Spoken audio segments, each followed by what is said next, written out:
Muchas gracias, Juan Carlos. Pues sin querer hemos llegado al momento más importante de esta jornada. Y digo más importante por dos motivos. En primer lugar, y los que somos prevencionistas siempre nos vamos al artículo 19 de la Ley de Prevención, porque el objetivo final es formar, es ayudar, es informar, es aportaros técnicamente. Confío que ese objetivo de aportaros técnicamente y además llega el momento en el cual podéis hacer vuestras preguntas a los ponentes, que en unos minutos subirán a esta mesa, pues podemos completar, ¿no? Entonces, desde ese punto de vista es muy importante el momento al que llegamos. Pero permitirme decir que también hay una parte emocional.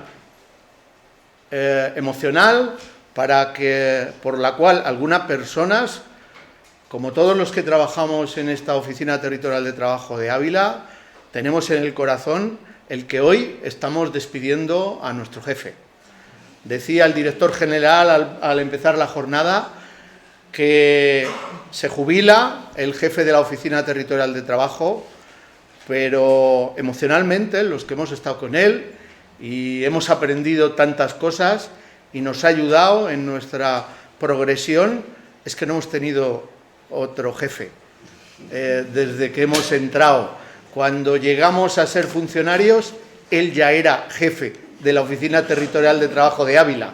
Él era el jefe con mayúsculas, el jefe con experiencia, el que siempre sabe lo que hay que hacer, porque más sabe el diablo por viejo que por diablo, aunque también sabe por lo que sabe.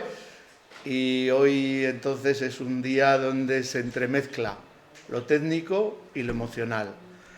Muchísimas gracias, Paco. Él va a hacer de moderador, como no podía ser de otra manera, de esta mesa, y pido a todos los ponentes que suban y darle un aplauso.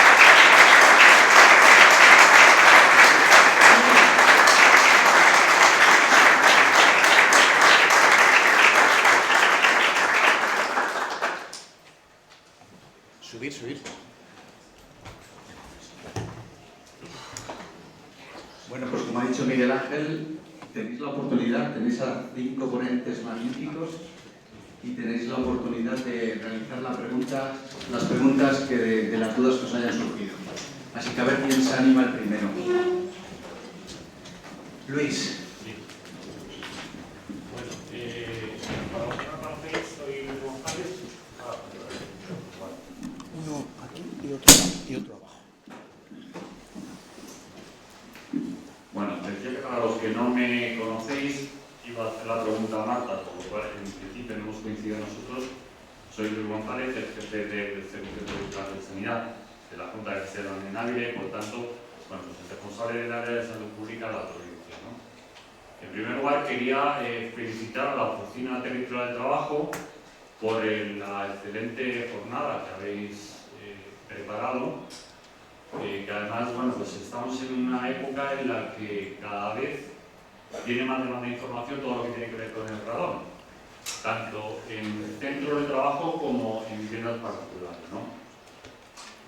Y también felicitar a todos y cada uno de los ponentes que habéis hecho una brillante exposición de todo el tema del radón desde distintos enfoques que para mucha gente que no está metida en el tema pues les pilla un poco alejado, y habéis sido muy precisos y bueno, pues muy dinámicos, además bastante rápidos en la exposición, por lo cual se han podido cumplir los tiempos. Yo lo que quería comentaros, imagino que sí que lo sabes, es que la Junta de Castilla y León, a través del área de salud pública, durante los años 2021, 2022 y en 2023, hemos hecho un mapeo de la situación del radón en la Comunidad Autónoma de Castilla y León. De hecho, en el ámbito de la provincia de Ávila se han realizado más de 350 mediciones anuales, de las que estamos analizando datos para un poco ver la situación real. Sabes que ha sido tanto en edificios públicos como privados y en centros de trabajo. Entonces mi pregunta era si os habéis puesto en contacto el Consejo Superior con la consejería sería o a la inversa, para intentar contrastar los datos que vosotros teníais con los que estamos recopilando nosotros a través de estos 3 años más el estudio que estamos haciendo. Sí, vale.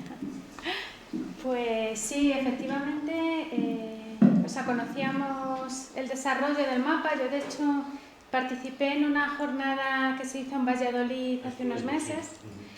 Y vamos, de hecho, los datos nos los cedió ya Isabel y es una de las actuaciones que figura dentro del Plan Nacional contra el Radón, incorporar los datos del mapa de Castilla y León al mapa nuestro. Los análisis preliminares que hemos hecho son coherentes con la clasificación municipal que tenemos. Parecía que no había ninguno que cambiar de clasificación. Pero vamos, no obstante, falta el análisis completo y de más detalle, que eso se hará ya cuando tengamos datos de otras partes de España. Pero vamos, que en principio iba en línea. Gracias. Y bueno, y muchas gracias a la Junta y a Sanidad en concreto por esta magnífica iniciativa. O sea, dentro del Plan Nacional ha habido 3 comunidades autónomas que han decidido desarrollar mapas de sus territorios y son Canarias, Castilla y León y Galicia. Gracias. ¿Alguna pregunta más? Bueno, pues sí que ha quedado clara la exposición por parte de todos los ponentes. Venga, ¿no ha quedado ninguna duda? Bueno, yo tenía una pendiente, lo de los 100. Hola, yo quería hacer una pregunta que iba tanto a Marta como a Soraya, ¿vale? Y bueno, estamos hablando del radón desde el punto de vista del ámbito laboral, tanto un riesgo desde el punto de vista laboral, ¿vale? Y como tal se debe de contemplar. Y encima es un agente cancerígeno, ¿vale?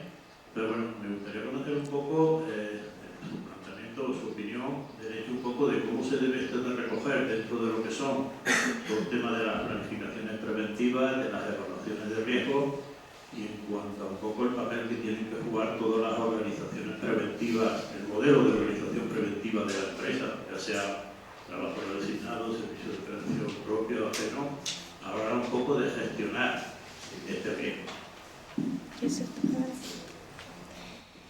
Bueno, pues como un riesgo que es para los trabajadores debe ser tratado como cualquier otro riesgo, con lo cual debe de ser evaluado, debe de ser recogido en la evaluación de riesgos. Nos hemos centrado siempre en municipios de zona 2, pero la realidad es que tampoco tenemos la seguridad al 100% de que el resto de municipios, de que el resto de lugares de trabajo ubicados en otros municipios no estén expuestos a ese riesgo. Con lo cual hay que evaluar el riesgo como cualquier otro riesgo, ¿vale? Y desde el punto de vista de lo que yo he tratado de la planificación de la estrategia de muestreo, pues como cualquier estrategia de muestreo que se realiza en la parte de higiene, ya sean químicos o físicos, debe ser realizada por un técnico superior en prevención de riesgos laborales, ¿vale? Y ese informe, ese estudio, pues lo que indica anteriormente, debe ser realizado por cualquiera de las modalidades preventivas que recoge nuestra legislación, ¿vale? Por un servicio de prevención propio, un servicio de prevención ajeno, un trabajador designado o por el propio titular de la actividad, ¿vale?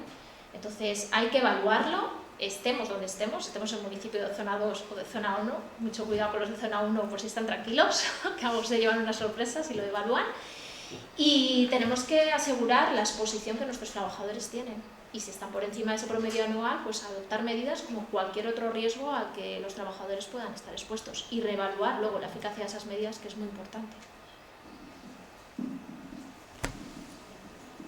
Sí, bueno, de acuerdo con lo que ha dicho Soraya, bueno, comentar que a nosotros en cualquier consulta que nos hacen siempre insistimos que los mapas son orientativos y que lejos, vamos, que determinados municipios tienen la obligación de medir en los lugares de trabajo, pero que la recomendación es medir en cualquiera, independientemente de la ubicación.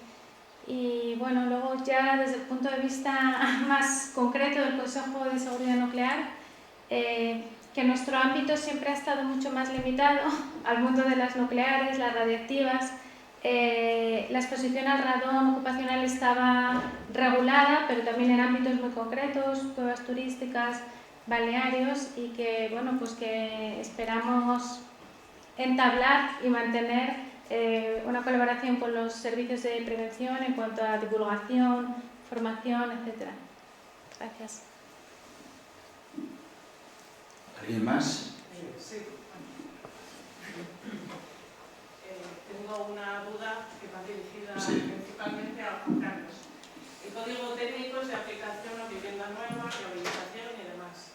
Pero imaginando que hay muchos edificios que podemos calificarlos como enfermos, ¿hasta qué punto es de aplicación el código técnico y en materia, o sea, a nivel práctico, una vez que se ha detectado que un edificio tiene riesgo de radón, o sea, ¿qué medidas se van a aplicar? ¿Se va a realizar una despresurización? Porque yo creo que con la ventilación va a ser insuficiente, o la colocación de extractores de aire, los aparatitos que se han ido colocando.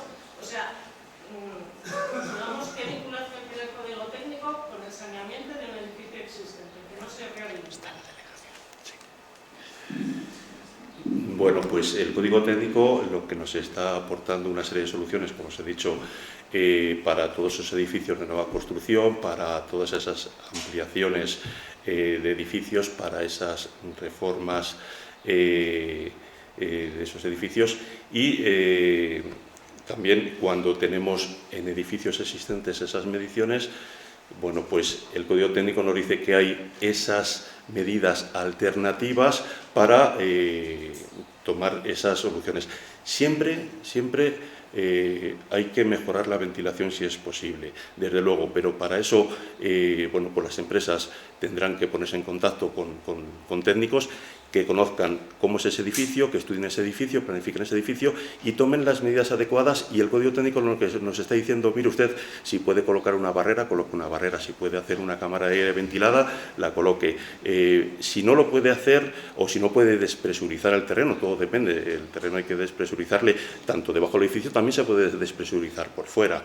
Entonces, tienes esas medidas alternativas, la D, y tienes esa otra siempre, la E, ventilación. La mejora de la ventilación es fundamental. Ya os he dicho que el radón, uno de los problemas que tiene es cuando se almacena. Cuando se almacena y no tiene ventilación, esté en un sótano o esté en un local habitable, pues se desintegra. Y ahí es donde viene el problema. Entonces, mejorando la ventilación, igual, solo con la mejora de la ventilación, como bien dices, el radón va a seguir accediendo, va a seguir entrando.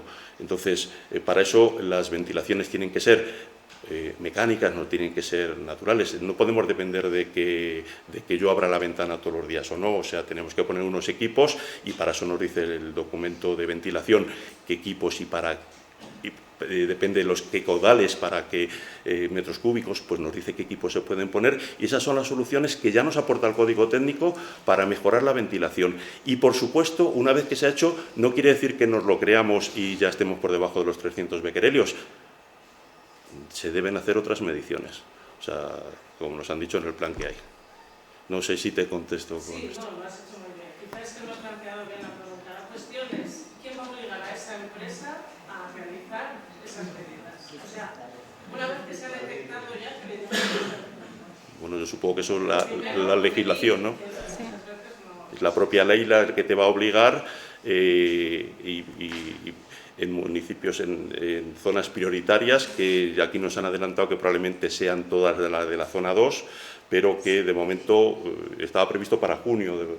Pero bueno, sí, cuando entre en vigor, cuando se publique, pues efectivamente.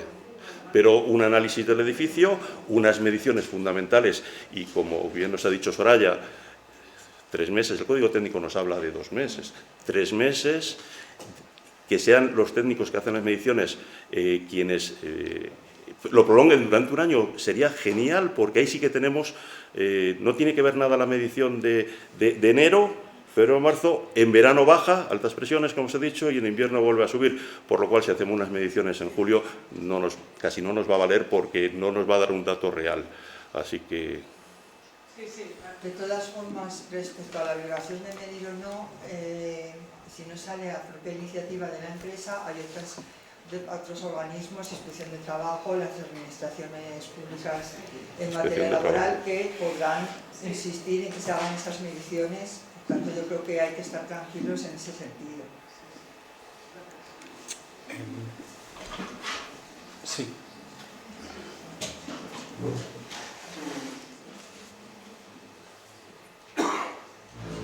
Sobre todo para Carlos, haciendo un símil Lo tienes apagado, me parece. haciendo un símil del rácano con las humedades de condensación que tanto nosotros la construcción porque algo bien del subsuelo, yo digo, sí, en los núcleos urbanos la tendencia estamos siempre a impermeabilizar con asfalto, con hormigón, calles, aceras, parques y todo. Y eso no perjudica y hace que haya una mayor concentración de los puntos de salida a través del interior de las viviendas, como nos ha pasado siempre con la humedad de condensación en los pueblos. Cuando se empezaron a asfaltar las calles, aumentaron las humedades de condensación en las calles de las viviendas porque el suelo solo transpiraba a través de las viviendas y no de las calles. Masi, pues tienes toda la razón.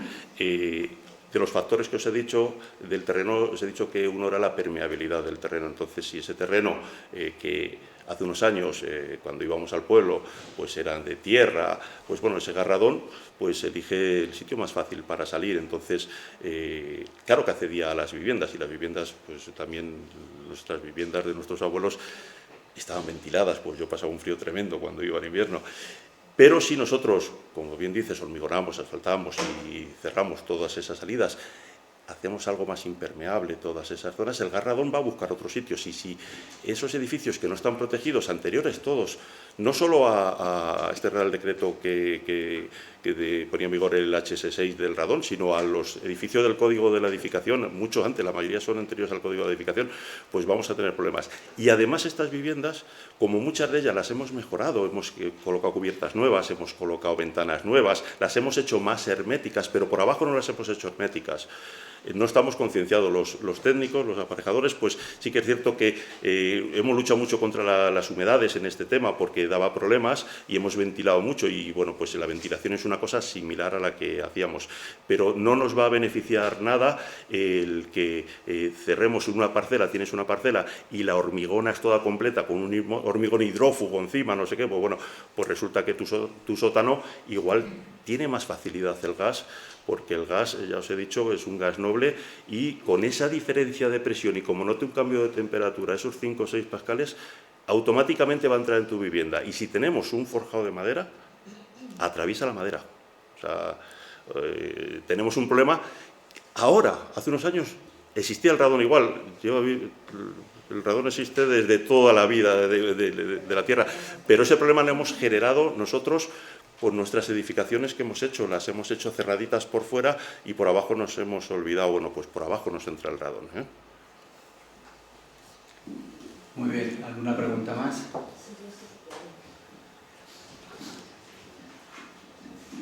Hola, es que durante la exposición algún ponente ha hablado de la diferencia que se establecía en la legislación en el T29 en el nivel de 300 becquerelios y lo que aconseja la OMS de 100. Entonces, es que es tantísimo que seguramente los que trabajan en salud pública nos van a preguntar ese dato, porque no... Sí, bueno, yo eso te puedo decir que me llevan preguntando, ahora ya había parado un poco, pero muy intensivamente desde que circuló el primer borrador de reglamento. O sea, la Organización Mundial de la Salud recomienda 100 becquerelio metro cúbico y cuando no sea posible 300 becquerelio metro cúbico. Entonces, creo que tenemos que ser conscientes de lo que es factible y razonable y lo que no. 100 becquerelio metro cúbico tiene que ser un objetivo a largo plazo, pero, o sea, siendo realistas, es un muy largo plazo, porque es que en este país tenemos aún muchas viviendas que superan 1000, que pueden llegar a 2000. El código técnico se ha introducido hace pocos años, no sabemos qué efectivo está resultando. Entonces, bueno, que lo entendamos como un proceso, y hoy por hoy en lo que estamos es en reducir el riesgo de los edificios, de las personas más expuestas. O sea, es decir, que nadie esté con 3000 ni en su casa ni en el lugar de trabajo, que si lo está, por ejemplo, en una cueva porque no hay otro remedio, un túnel, tiene controles y medidas efectivas. Uso de mascarilla FFP2, FFP3 es muy efectivo para disminuir la dosis de radón. Que las soluciones constructivas son muy efectivas en la mayor parte de los casos, y cuando no se puede, muchas veces es por problemas técnicos, porque no se encuentran empresas especializadas suficientes que puedan dar el servicio. Pero bueno, pues eso, a largo plazo sí tenemos ahí en el horizonte los 100, pero de momento ningún otro país de Europa tiene 100 becquerel el metro cúbico, ¿eh? Y yo diría que ni del mundo, o sea que, bueno. Muy bien, ¿alguna cuestión más? Sí.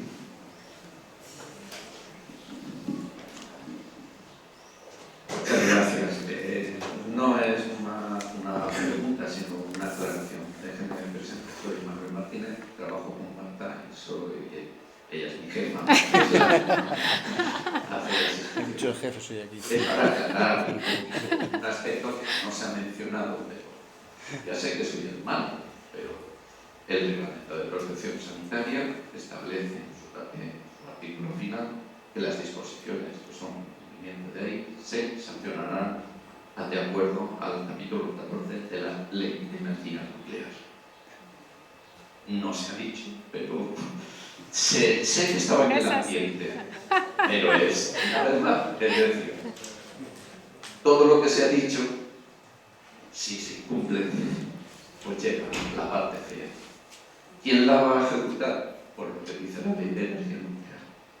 Obviamente el Consejo, en el ámbito suyo, pues propondrá los expedientes sancionadores adecuados, y también en su propio ejercicio de la potestad que tiene podrá hacer las amonestaciones y las acciones coercitivas que sean correspondientes al capítulo 14 de la Ley 1964 de Energía. Gracias. Muy bien. ¿Alguna pregunta más? ¿Nadie más? Bueno, pues muy rápidamente me vais a permitir que vuelva a dar las gracias a los ponentes por su exposición. Me he perdido las dos primeras, lo siento, pero espero que les haya servido para lo que pretendíamos con esta jornada, como ha explicado el director general en la presentación. Y también pues, me van a permitir pues, darles a ustedes las gracias por su asistencia, por destinar un tiempo de su trabajo a este tipo de formación, que como digo en muchas ocasiones, en todas las que he tenido oportunidad, pues es esencial. También me van a permitir que dé también las gracias a todos aquellos que nos han estado siguiendo a través de la red, a través del streaming, y que bueno, pues esto se colgará también en el canal de YouTube. Y también, por último, decirles que no tengan en cuenta las palabras que me ha dirigido, pues en este caso Miguel Ángel, porque lo hace desde buen compañero que es, y desde luego este que les habla pues ha estado encantado de ser funcionario durante muchos años.